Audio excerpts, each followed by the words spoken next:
At this time. I'm KGUN9 Sports Director Jason Barr, joined by Pat. Oh, you're not Pat. Where's Pat? Oh no! What are we going to do? Pat is off today. We've got Ryan Fish, our weekend news anchor at KGUN9. Also did sports for us. Did sports at his previous job. Very well versed in everything that's going on with Pac-12 and Big 12, which is of course what we're going to focus on today. Ryan, good afternoon. How are you today? I could pretend to be Pat. I could do That's my best right. Pat impression, which is not very good, but I could You try. be Ryan. You be Ryan Fish. Nobody I can will. take that away from you. Now, that's a little easier for me for sure. But Pat, was there with you yesterday. We're talking to the U of A brass about the issue that it's not just here. I mean, everyone in college football and college sports in general is talking about conference realignment. And that's, pretty much that we could talk about that until the season officially starts if we wanted to, just because of how much is going on out there. Yeah, and you got back from Arizona practice today, football practice today, for a story you're going to be working on for our special. But certainly, like you said, the big story, Arizona goes from the Pac-12 to the Big 12. And certainly this was a lot about finances. And there was a big news conference yesterday with Athletic Director Dave Hickey and President Robert Robbins. And let's start, Ryan, by playing a soundbite from Dr. Robert Robbins yesterday on the different deals, from the Pac-12 deal, which was Apple streaming, $23 million a year, to the Big 12 deal, which was more than $30 million a year, not subscription-based. Here's Dr. Robert Robbins on a couple of deals that the Wildcats were presented with.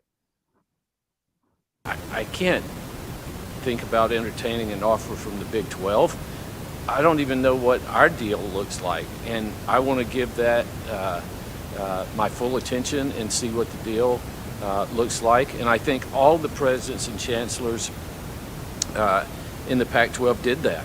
And I think Oregon and Washington certainly did that. And at the end of the day, I think it was just not a strong enough deal for everybody to stick together. Ryan, I was getting texts from friends colleagues around the country saying this was all up to Arizona, and Arizona held the future to the Pac-12. I was like, what are you talking about? And they're showing me these articles. I'm like, first off, the conference changed when UCLA and USC left. Okay. Then the conference really changed when Colorado left. But meanwhile, Washington and Oregon were going to the Big Ten anyway. This wasn't Arizona saving the conference. This was a bunch of schools deciding, hey, Pac-12 is not going to be anymore. We have to decide to do what's best for ourselves. That it was really the USC UCLA announcement that planted the seed for the Pac-12's collapse here. It wasn't inevitable once they left. Of course, it looked like for a while they were going to survive that, but it planted the seed for the potential for something like this to happen. And unfortunately, for everyone involved with the conference, especially the schools, the 4 schools still in it, that's exactly what happened. So I agree, and I know that that's definitely the message U of A wants to put out there. They don't want to be the ones known as the school that ended up making that choice, being the ultimate choice that led to the collapse of the Pac-12. And that, I think, part of the reason why their comments are what they are. I know Robbins said they were ready to sign in blood on Friday morning. They were committed to the Pac-12. I'm not saying that that's dishonest or anything. I do think that they were committed to the Pac-12 in the sense that they respected it. They were part of the conference and didn't want to see it go away necessarily. But I think that was a little bit, Pat and I talked about this yesterday, I think that was a little bit exaggerated, that they were, had no inkling or moved to the Big 12 before Friday morning when the Oregon and Washington news came out. I think they had to be eyeing it based on a lot of things, but it just seemed like it was going that way. A lot of reporting out there was that the week before the tide started to turn. And also, we were both there last Tuesday when Jed Fish talked at Media Day, talking about realignment in general, when this was still uncertain exactly what would happen, but it was trending this direction. And the things he said about stability and athletics cost so much money. We need to be sure our deal, our multimedia rights deal, gets us in a good place financially. I think the way he was talking about that was pretty veiled, pretty obvious that he was hinting that a change was definitely on their minds at that point. Yeah, no, they wanted to make sure that they were going to get more money from the Big 12 before they were going to go to the Big 12. And to do that, you have to see what the Pac-12 deal is going to be. And there's got to be a separation for the switching costs and for all the costs of traveling. But here is, let's play a clip here from Athletic Director Dave Hickey. And this is on the Wildcats no longer being in a West Coast conference, but now what they feel is being in a national conference.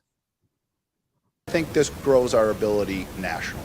We have opportunities to be exposed in all the different time zones across the country. We compete, in a way, coast to coast.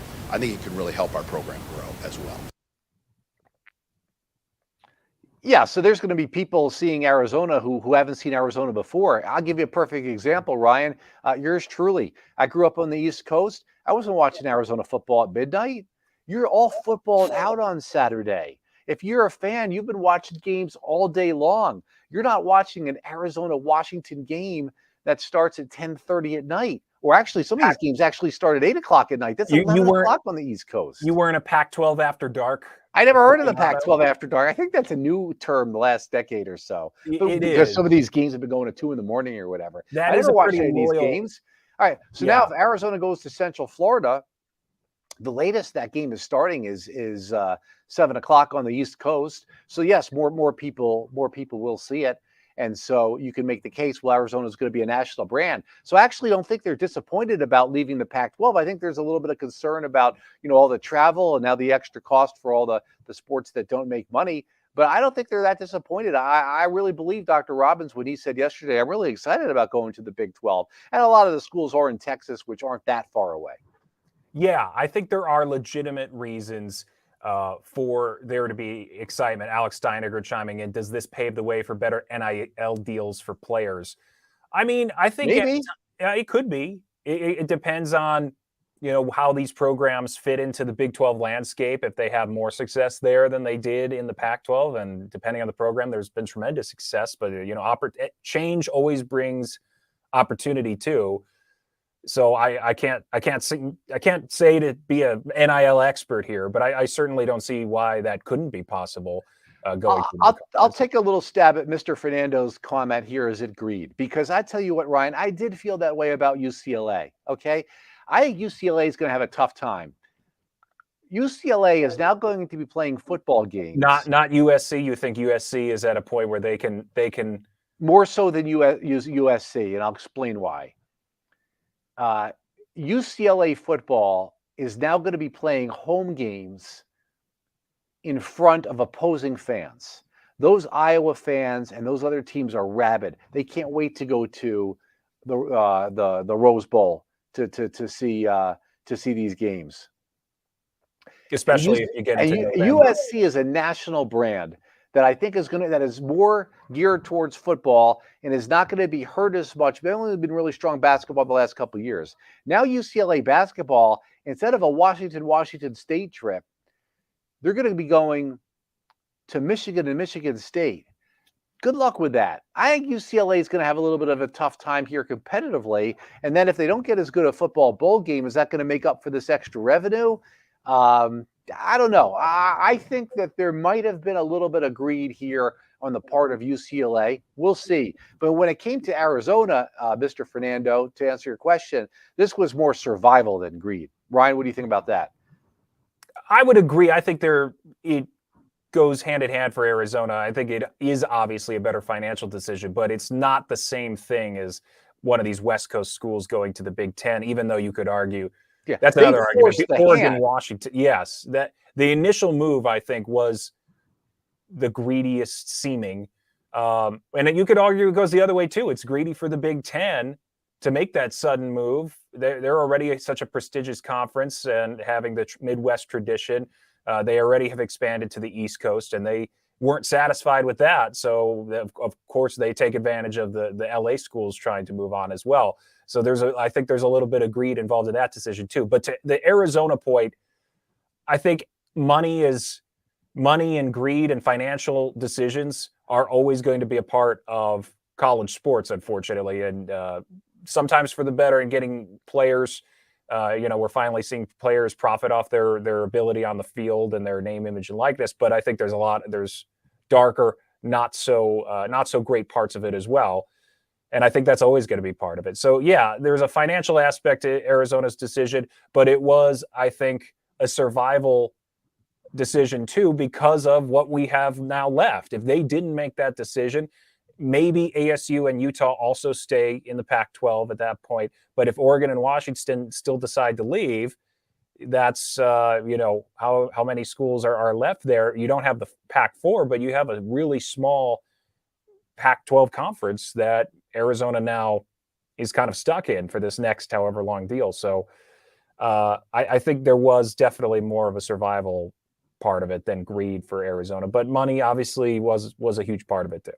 All right, let's take a look now at the map of the new Big 12. Now, remember, there's still one more year to go, and Texas and Oklahoma will be in the Big 12 this year. They then leave to the SEC, which was also part of this Big 12, a little bit of survival with themselves, adding those extra schools. Okay, so what comes to mind here, Ryan, is that the conference, while yes, it's a national conference, actually shifts, center of the country towards west, with this. And going to Texas is not as far as going to Seattle and Oregon, or not too much further than going to Seattle or Oregon or any of those schools. So you take a look at this map, and the first thing I think of is, well, you lose UCLA from a basketball rivalry situation, but you gain Kansas. And I know, Ryan, in McKale Center, there's an extra buzz when UCLA is there for a game. I think that Kansas will replace that buzz.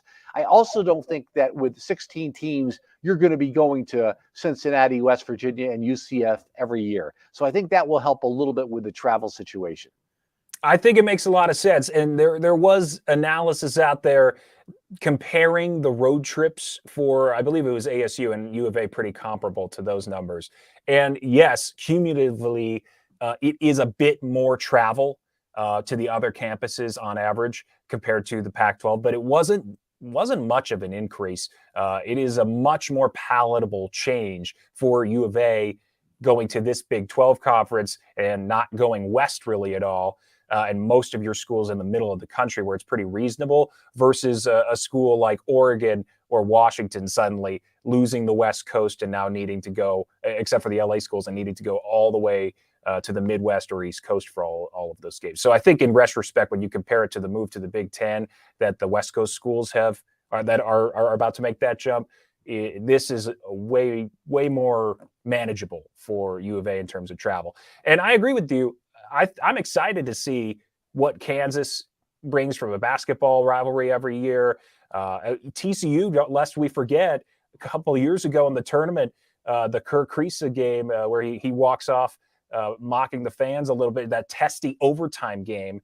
So there's a little bit of maybe simmering bad blood between TCU and Arizona in terms of a sneaky fun basketball rivalry in men's basketball. Baylor, of course, great in both men's and women's basketball.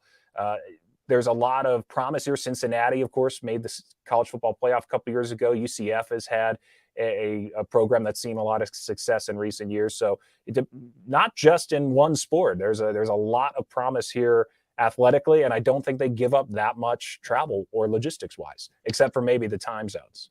Yeah, I remember Oklahoma State was here in 2012 to play football. You wonder about the travel partner situation. U of A and ASU have a travel partner. Certainly, you're going to still see schools coming to Arizona for a weekend, a basketball weekend, to play ASU and U of A. I do think, though, the weather is going to be an issue. We've already seen that before with a couple of Arizona games going on the road and things like that. I think the weather might be a little bit of an issue for the basketball team.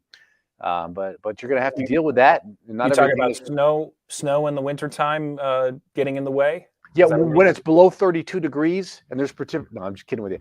But yeah, that's what I mean. Yeah, the bad weather in the winter. Yes, for sure. Sure. Yes. I think you're going to deal with some situations with that. You sometimes get that in going to the mountain schools in Utah and Colorado anyway. Sure, there's some nasty winter weather out there, but I think it's mostly just going to be colder than they're used to. And for sports that aren't playing outside, that's not going to matter. So I'm not too worried about the weather changes there. So if there is a conference basketball tournament, it's already a Sweet 16, right? Because aren't there going to be 16 teams in the Big 12 next year? Normally, what happens with these conferences, there's not an even number like 8 or 16. So teams have buys, or some teams have to play more games. For college baseball in the Pac-12, you have to make the Pac-12 tournament. Colorado doesn't play baseball. And I forget how they do it, but not everybody makes the Pac-12 baseball tournament. For this, Ryan, and people were asking, well, they're going to move the tournament to Las Vegas. Well, they've got deals in place right now, and I believe it's in Kansas City. So who knows what happens when that contract ends? But the year after next, you might as well have the Big 12 basketball tournament be a Sweet 16 in itself. No? And I think mine as well. And given just the quality of all the programs, I mean, this is going to be a massive basketball conference beyond just Arizona and Kansas. I think there's a lot, and we talked about Baylor, TCU.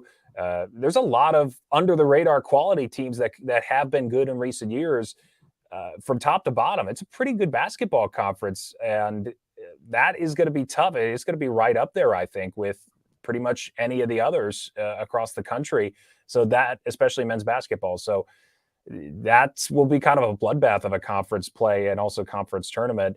I know I heard Tommy Lloyd is not even thinking about that at this point. He's just focused on this last year of the Pac-12, and I think that's probably the right idea. You don't want to get ahead of yourself. He's going to say the right thing. Sure, but I think that if for basketball, while it's a great opportunity for Arizona basketball, which is kind of one of the tent poles, if not the tent pole of the whole athletic program, it's going to be more of a challenge, I think, for them, given the new teams that are coming in compared to the Pac-12. Just overall quality-wise, I think it's going to be tougher for them. Well, what do you think is going to happen here to those Final Four schools? Stanford and Cal. I mean, Stanford is tremendous athletically and academically. To me, if I was to guess, I would say they're going to find a home next year with a Big Ten expansion and maybe a Big Ten West. That'd be a guess on my part. I don't know if that's what Stanford wants to do. I think Oregon State and Washington State are in a tough spot, Ryan, because they don't bring either a brand name, a big brand name, or a big city, and there's winners and losers of everything. They might be in a tough spot. It'll be interesting to see how it shakes out with these other four schools. You don't think it's going to be just the Pac-2, just hanging in there, just each other and have a lot of non-conference games? I don't. I mean, maybe the top teams in the Mountain West join Oregon State and Washington State. And so it's still somewhat of a top conference, because San Diego State, I would put up there with those two programs. Boise State's not a bad school at all. They're very well respected. No, I was obviously I know kidding, but it is sad. It is sad to see what they're left to kind of deal with here. Oregon State was in the Elite Eight in basketball a couple years ago, I think. Yeah, I mean, these are programs that are beloved programs. Their alumni and their students, their fans love them, even if they're not as big of a city, a brand, a campus as some of the other Pac-12 schools. It's really a shame to see what's happened to them, and especially the Bay Area schools too, and an athletic program and university with the quality of Stanford. It is a shame to see what's happened to them. To the point where people are wondering if they're going to become the West Coast Notre Dame and just go independent because they have kind of the brand and the feel to it where they can maybe make that happen. But they would need a big media rights deal to do that. So I think that's premature to think about that happening at this point. The reports this week that they might join the ACC, that the ACC is interested in the Bay Area schools, that doesn't really make sense to me at all.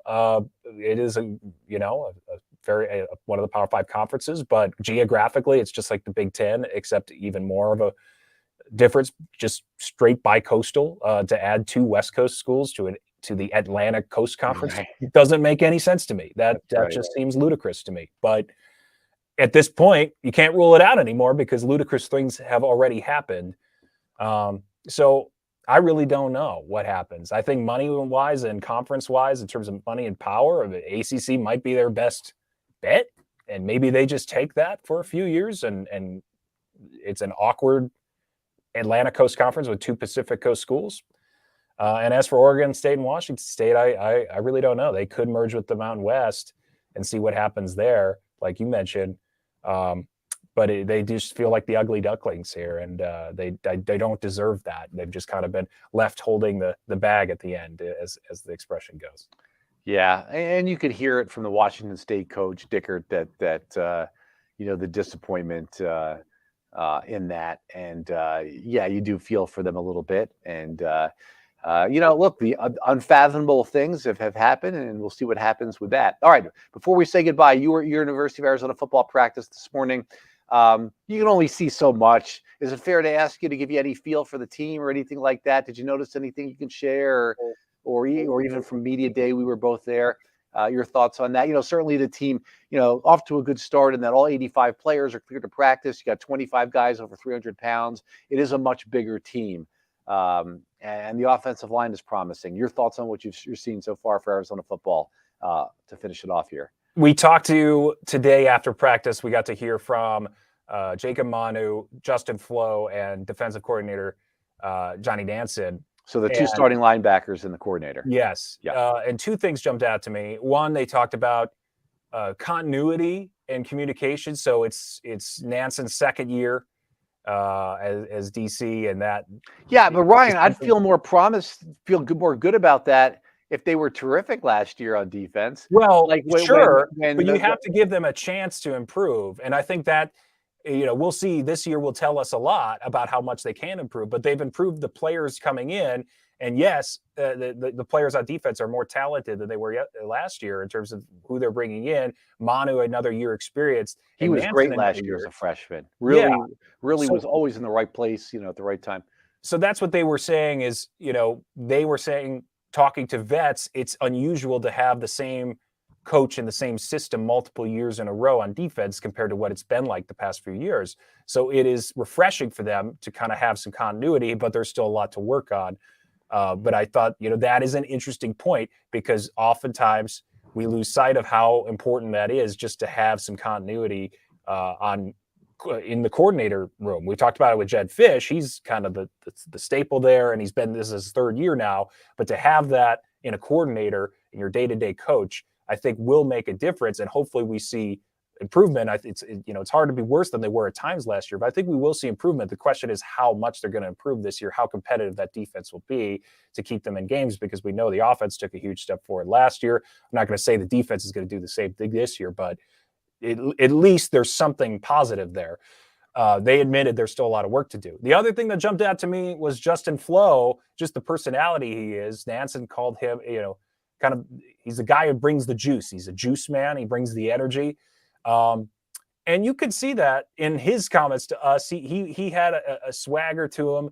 He talked about, how happy he is to be here, but he also talked about his neck roll that he wears, which is a little old school. Not many linebackers wear that. Someone asked him why he does that, and he kind of started this down this line of, it's about having that mentality, having a supervillain mentality, and the nicknames that he's getting from others on the defense. He's got an edge to him, just the way he carries himself, the way he answers questions. He's definitely got the talent. So to have the attitude and the talent, now we just need to see the execution and him going through the plan. And I'm just excited to see how that translates on the field this year. Good stuff, Ryan. Yeah, that's good to hear. All right, terrific. Well, thanks for filling in for Pat today, and appreciate it. And this has been the Huddle on KGUN 9, talking about Arizona and its future into the Big 12 conference. So for Pat Paris, who's off today, and Ryan Fish, I'm Jason Barr. Thanks everybody for watching and listening live and tape delay on OTT. We appreciate it. We'll be here right back at the same time next week. Thanks everybody for tuning into the Huddle.